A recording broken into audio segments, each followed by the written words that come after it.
Hello and welcome into the first NASCAR Gander Outdoors Truck Series Rewind show of 2019. As always, I'm your host, Garth Allen. Thank you once again for joining me today. If this is your first time catching a Racing News Now video, consider going down below to hit that subscribe button and ring the bell for notifications so you don't miss a thing going forward from R&N.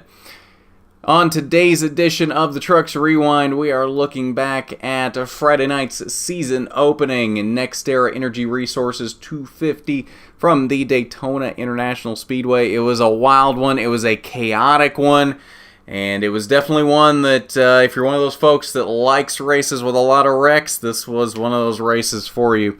We set a lot of records in this race, one of those being fewest trucks left running at the end of the race, with only 9 trucks making it to the checkered flag, which was 11 laps into overtime.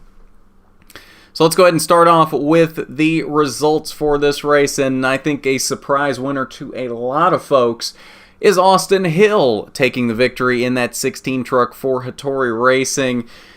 Team picking up right where they left off at the end of 2018, even with a different driver, back in victory lane very quickly. And it's not like this was a fluke. It's not like just because there was 9 trucks left at the end of the race, he kind of lucked into it. Austin Hill led 39 laps in this race. That is more than any other driver in this race. So he definitely had a really good truck and was able to keep it up front a lot of the night. Grant Enfinger comes home with a strong second place finish. Ross Chastain there in third. Spencer Boyd, one of 3 very fast Young's Motorsports trucks in the race. Unfortunately, he was the only one to make it to the finish, but does come home with a very strong 4th place finish. Matt Crafton rounded out the top 5. Rest of your top 10.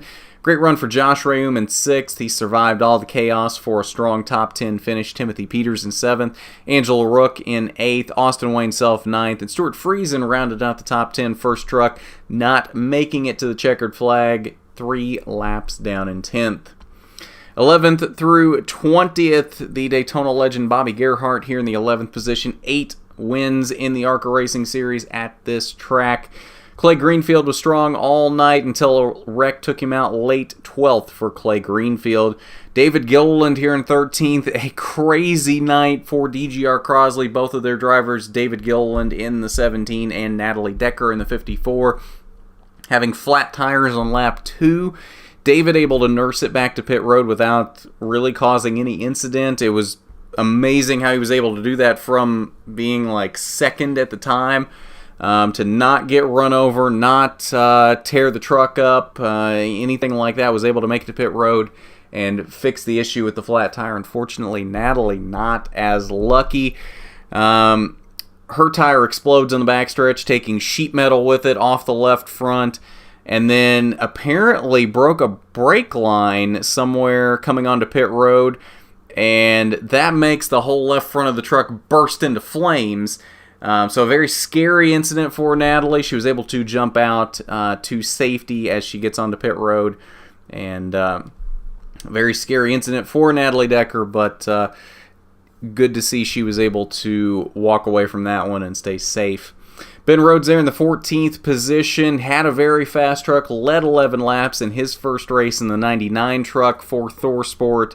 Unfortunately, not able to make it to the finish as he got caught up in one of those incidents as well. Interesting to note, though, this is now Ben Rhodes' 3rd year with ThorSport and his 3rd different number. Started off in the 27, last year was in the 41, and he's now in the 99 this season. So, just an interesting thing to note here.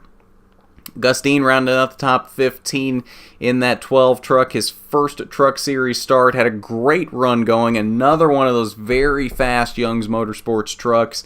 Was not able to make it to the finish, unfortunately, getting caught up in multiple incidents. And it's the same thing here we're going to see for a lot of these drivers down through here. Sheldon Creed, same thing. Multiple incidents, but a very fast truck, 17th.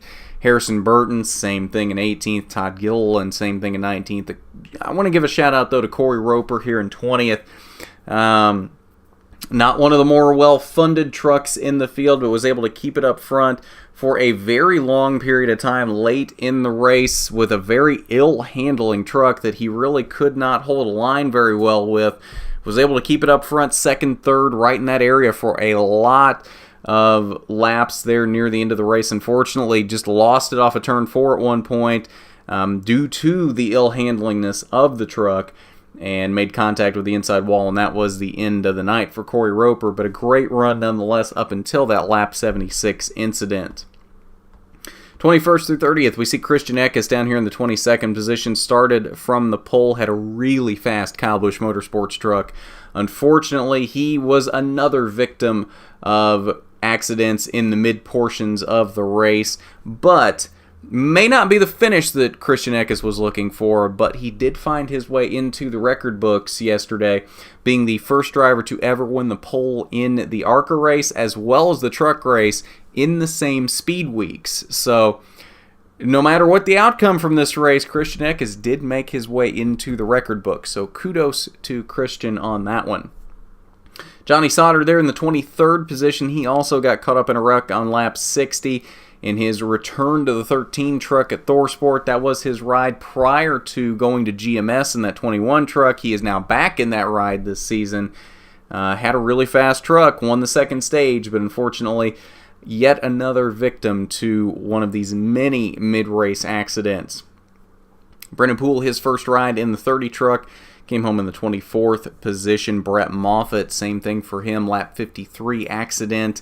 Came home in 26th, his first ride for GMS in the 24 truck. Tyler Dipple, I think he was the third of the three very strong Young's Motorsports trucks. Unfortunately, we never got to see if he was as fast as his teammates Gustine and Spencer Boyd, as he was taken out very early, lap 23. Final page, 31st and 32nd. Natalie Decker down here, shotgun on the field. We talked about her incident. Only completed one lap in this race. Came home 32nd. She'll be back, though, next week at Atlanta for the second of her 12 truck races this season for DGR Crosley. All right, so we are working on getting an interview lined up with Austin Hill to talk about this win. As of the time of this recording, we don't exactly have it locked down just yet. I'm not sure if we're going to. So if we do, we're going to head over to that interview right now, and we're going to see what Austin had to say about this win. If not, we're going to head over to the Media Center at Daytona, and we'll see what Austin and the other top finishers that NASCAR decided to pull into the Media Center, what they had to say following the NextEra Energy Resources 250. No, I was on Crafton. Crafton, right. I meant Crafton, sorry. Yeah, I gave Crafton a good shove there right after the green flag through turns 1 and 2. And Austin had too big of a lead at that point. So at that point, I was like, perfect. We're going to end up 1-2 right here. And honestly, he just threw some major blocks that had to get Crafton checked up. And if I would have got him again, it would have wrecked us. Feel like that was probably our best opportunity to make something happen. I also had another good run coming to the white. Had a really good shove.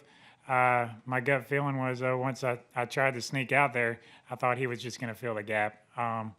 So then I tried to give him a good shove and just didn't have anybody lined up behind me there coming out of 4. So just, I mean, it's a crazy night. I mean, Daytona gets like that. Sometimes it seemed like the Xfinity race last year was like this. Man, it just, I don't guess it was a full moon, but man, it sure acted like it. It was just, I mean, carnage everywhere. But for us to do what we did, go 2 laps down, get everything fixed. I'm proud of our guys, proud of the truck we brought here, had good speed. We really did everything right all night, I think, and able to salvage a good finish. And now the real season starts next week at Atlanta. Yeah, I will say it was a crazy race. Yesterday in practice, we got some good runs in the draft. I was kind of learning a lot with Joe Nemechek, obviously, as my big help for the weekend. And obviously, I struggled a little bit in qualifying, missed a shift. But all in all, wow, a top 10. It's a dream of mine to be here. Obviously, my uncle won Daytona 500. So for me to carry in his footsteps, and to walk away with the top 10, man, I'm ecstatic. I'm so proud of myself. Well, number one goal is to win the championship. So we're locked in now. Kind of takes the weight off of your shoulders going into Atlanta. We get to go have fun now. We're not chasing points. We're not chasing anything but wins. So that's going to be really cool. It's going to be a lot more relaxed, I think, going forward. The bonus structure that they have going on with Gander Outdoors and all that's a cool deal. So, obviously we want to go get that money. So, we're gonna try every race as hard as we can, and if we come out on top, great. If not, we're gonna take a decent day and go to the next one. All right, and we'll take a look at your point standings here very quickly before wrapping up here tonight. I know we're one race into the season, so these points really don't mean a lot at this point.